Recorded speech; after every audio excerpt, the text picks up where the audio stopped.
Hello everyone, my name is Rashmi. Today I will talk about the risk management analysis of Tyson Foods as part of the module Data Science Insights for Decision Making. So let's begin. This presentation has six main parts. Firstly, I will introduce Tyson Foods and explain why risk management is important for the company. Then, I'll talk about a risk management framework and how it compares to a standard called ISO 22301 2019. After that, I'll discuss the risks Tyson faces, the risk matrix, and the steps they take to manage these risks. Finally, I'll explain their business continuity plan and the critical assets and wrap up with the conclusions. Now, in this slide, I will talk or give an introduction about the Tyson Foods. Tyson Food is one of the largest food companies in the world and they operate in many countries. They also sell popular food products under the brands like Ballpark, Right Brand, State Fair, Adils, Hillside Farm, Jimmy Dean's, and IBP. They face a lot of challenges like making sure their supply chain works smoothly, following strict rules and regulations, and handling risks like cyber attacks. This analysis will look at how Tyson handles these risks and what they can do to be even better at managing them. So, to manage risks, Tyson Foods uses a system that focuses on identifying risks, understanding how serious they are, and finding ways to deal with them. This is based on the ISO 22301 2019 standard, which is all about keeping business running even when the problem arises. This helps Tyson prepare for issues before even they happen or arises. So in this slide, I will talk about benchmarking ISO 22301 2019 insights for Tyson Foods. So ISO 22301 2019 is a widely used standard for managing risks and business continuity. Tyson Foods does a good job of identifying risks early and being proactive. However, there is still some room for improvement, like getting better at working with partners and being ready for new risks such as cyber threats and of insider and so on. Tyson faces several important challenges which are listed in what's called a risk register. This register helps them keep track of potential problems.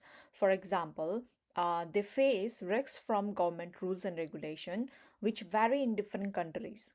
Keeping up with these rules can be complicated and very costly as well. So, another significant risk comes with insider trades. Employees or contractors with access to critical system could misuse their privileges either intentionally or unintentionally. So, this could lead to data leaks, manipulation of records, or disruptions in operations. So, insider trades are especially dangerous because they often go unnoticed until the damage has been done. So, finally, there are risks from changing consumer preferences as well.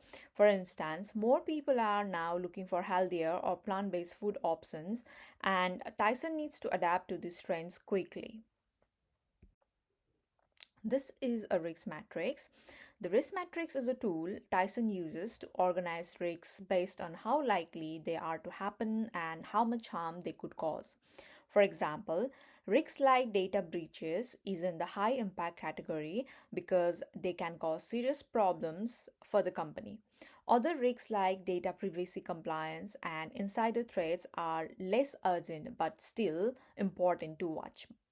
By using this matrix, Tyson would know like which risk needs an immediate action and which does not.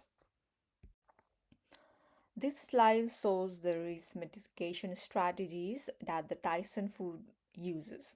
So, Tyson Food takes several steps to reduce risk. For example, they organize regular security awareness campaigns. They also invest in cybersecurity to protect their systems from attacks.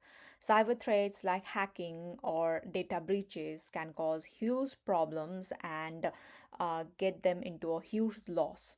So, this is a critical step. Lastly, they work hard to follow government rules. They have teams to monitor these regulations and make sure they stay compliant. These actions together help Tyson reduce risks and keep the company running smoothly. And they should focus on coming up new technologies as well.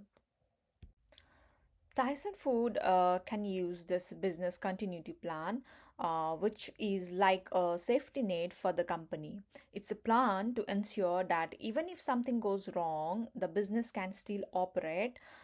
Critical assets like patents, equipments, and IT systems are at the heart of this plan. So Tyson has to make sure these assets are protected by conducting regular maintenance and having backup systems as well.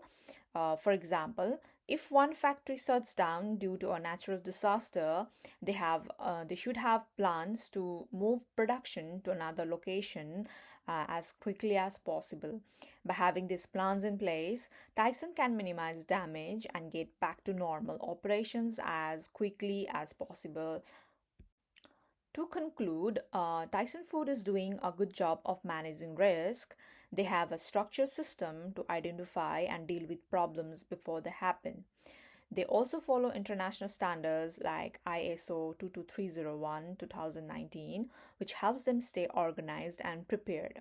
However, there's always room for improvement. For example, they could work on building stronger relationship with suppliers and staying ahead of new risks like cyber threats.